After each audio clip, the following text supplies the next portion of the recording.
کچھ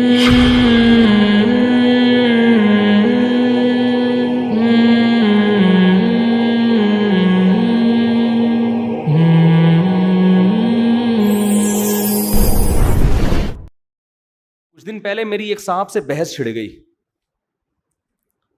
بحث ہو گئی.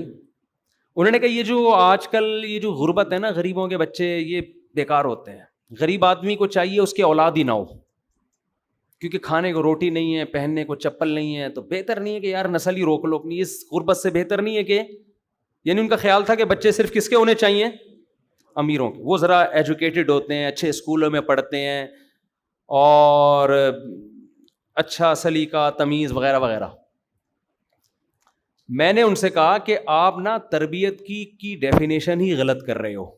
آپ کے ہاں اچھے کی ڈیفینیشن، تربیت یافتہ کی ڈیفینیشن یہ ہے کہ جس کو اچھے اسکول میں تعلیم ملے، سمجھ رہے، کپڑے اچھے ہوں، جوتے اچھے پہنے ہوئے ہوں، تھوڑی پڑھی لکھی زبان بولنا جانتا ہو. آپ کے ہاں تربیت کی ڈیفینیشن کیا ہے؟ یہ ہے. اس لیے آپ کہہ رہے ہو غریب کے بچے نہیں ہونے چاہیے. خدا کی نظر میں جو تربیت کی ڈیفینیشن ہے وہ یہ ہے ہی نہیں. ایک ٹماٹر بیچنے والا جس کے پاؤں میں چپل نہیں ہے، پھٹے پرانے کپڑے پہنے ہوئے ہیں، صبح و شام ٹماٹر کی صدائیں لگاتا ہے، لیکن ٹماٹر ایمانداری کے ساتھ بیچتا ہے، اس میں ڈنڈی بولو نا نہیں مان. اللہ کی نظر میں یہ ہدایت یافتہ ہے اس اسپیشلسٹ ڈاکٹر سے جو بہت بڑی پوسٹ پہ بیٹھا ہوا ہے، جس کو سب کہیں گے کاش میرا بچہ بھی ایسا ہوتا، جو بڑا عزت دار ہے اور بہت ایجوکیٹڈ، اور ڈریسنگ اس کی بڑی خاندانی، اور کبھی امریکہ، کبھی یو کے، کبھی وہاں کی کمپنیاں بلا رہی ہیں اس کو، کبھی یہاں اس کے سیمینار میں اس کو دعوت دی جا رہی ہے، اور ہر جگہ عزت ہو رہی ہے. لیکن جو نسخہ لکھ کے دیتا ہے وہ اس کے ماموں کی دکان کے علاوہ کہیں بھی نہیں ملتا. آئی بات سمجھ؟ وہ کہاں ملتے ہیں؟ وہ دوائیں کہاں سے ملیں گے؟ اس کی ماموں کی دکان پہ، میڈیکل اسٹور پہ. تو خدا کی نظر میں تربیت یافتہ یہ ہے یا ٹماٹر والا ہے؟ حالانکہ اس کے تو پاؤں میں چپل نہیں ہے، اس کے تو کپڑے کیا ہیں؟ پھٹے پرانے. فرعون نے جو حضرت موسیٰ کو تانا دیا تھا وہ یہی تو تانا تھا جو آج لبرل لوگ غریبوں کو تانا دے رہے ہیں. فرعون نے پتہ ہے کیا تانا دیا تھا؟ کہ موسیٰ معاذ اللہ ہمیں سمجھائے گا کہ صحیح کیا ہے اور غلط کیا، یہ ہمیں سمجھائے گا معاذ اللہ. میں اپنے الفاظ میں فرعون کی سوچ کو ڈیفائن کر رہا ہوں، فرعون نے تو اپنی زبان میں کہا ہوگا نا، قرآن نے اس کے الفاظ نقل کیے ہیں. ام انا خیر من ھذا الذی ھوا مہین. یہ موسیٰ ہمیں سمجھائے گا کہ صحیح کیا ہے اور غلط کیا ہے.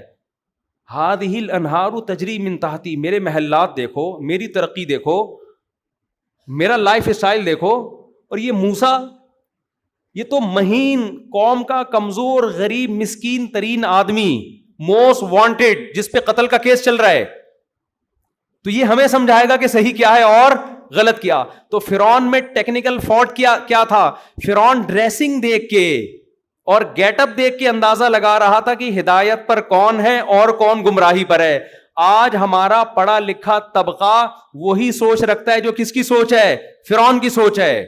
آپ کے 12 بچے ہوں، رکشا چلائیں، ریڑھی لگائیں، حلال کمائیں، خدا کی قسم وہ اس ایک سائنٹسٹ سے کروڑا گنا بہتر ہے جو بے ایمانی کر کے لوگوں کو خدا سے دور کر رہا ہو، جو خدا کا انٹروڈکشن نہ کرتا ہو.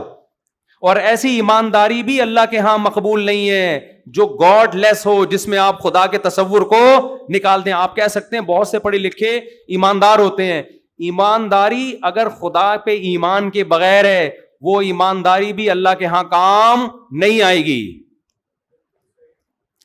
آپ کہہ سکتے ہیں یار نہیں آج تو لبرل طبقوں میں بہت سے بڑے ایماندار ہیں، بہت جو بڑے بڑے ڈاکٹرز ہیں وہ بہت ایمانداری کے ساتھ علاج کرتے ہیں، جو نسخہ لکھ کے دیتے ہیں ان کی ماموں کے علاوہ بھی مختلف میڈیکل اسٹور پہ وہ مل رہا ہوتا ہے، تو وہ تو بڑے بہت اچھے ہیں. خدا کو مانتے ہیں، خدا اپنے آپ کو خدا کا غلام سمجھتے ہیں کہ نہیں سمجھتے؟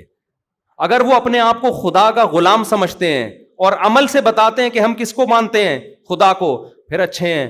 خدا کو نہیں مانتے تو قرآن کیا کہہ رہا ہے؟ ان شر الدواب عند اللہ الصم البکم الذین لا یؤمنون. جو ایمان نہیں لاتے بدترین مخلوق ہے اللہ کی نظر میں.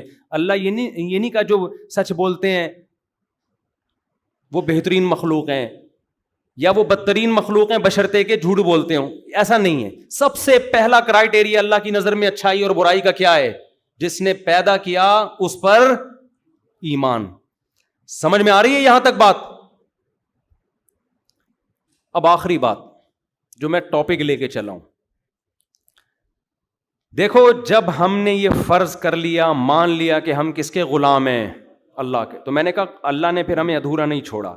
اللہ نے اپنا تعارف بھی کروایا, اللہ نے اپنا نام بھی بتایا, اللہ نے اپنی صفات بھی بتائی, اور اللہ نے ایسے آرڈر بھی دیے کہ جن آرڈر کو فالو کر کے ہم یہ ثابت کر سکیں کہ واقعی ہم کیا ہیں؟ غلام ہیں. اس کی میں مثال دے کے بات سمجھاتا ہوں. ایک آدمی آپ کے پاس آ کے کہتا ہے آج سے میں آپ کا غلام, آپ جو کہیں گے میں مانوں گا. آپ پہلی دفعہ میں اس کی بات کو سیریسلی نہیں لیں گے. لوگ عقیدت میں آ رہے ہوتے ہیں, بہت ہم سے بھی جھک جھک کے سلام کر رہے ہوتے ہیں, صاحب بس ختم ہو گیا مجھ سے, ایسی آپ سے عقیدت محبت. بار بار جب ایک آدمی کہہ رہا ہے بس میں آج سے آپ کا کیا ہوں؟ غلام.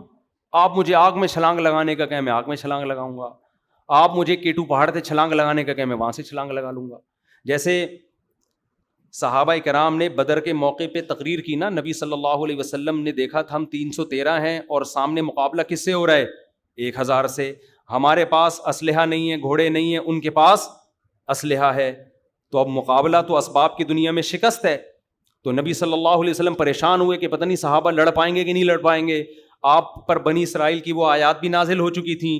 موسیٰ علیہ السلام نے بنی اسرائیل سے کہا تھا کہ جا کے اس قوم سے لڑو, تو بنی اسرائیل نے کیا کہا؟ وہ بڑے طاقتور لوگ ہیں, اذهب انت وربک فقاتلا انا ہاہنا قاعدون.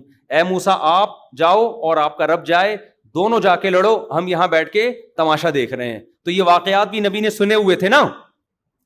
اب وہی سچویشن پیدا ہو گئی بدر میں. فرسٹ ٹائم ایسی سچویشن ہوئی ہے, اس سے پہلے کوئی بڑی لڑائی نہیں ہوئی تھی. ہمارے نبی کو خوف ہوا کہ پتہ نہیں صحابہ کا ری ایکشن کیا ہوتا ہے.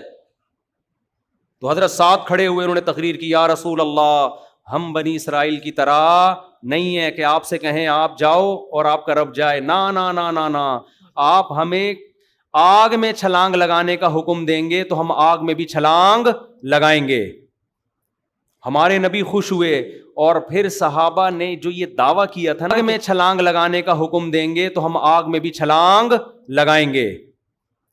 ہمارے نبی خوش ہوئے, اور پھر صحابہ نے جو یہ دعویٰ کیا تھا نا کہ ہم آپ کے غلام ہیں, آپ ہمارے آقا ہیں, جو ایسا کہیں گے ویسا ہوگا, اس کو پریکٹیکلی ثابت کر کے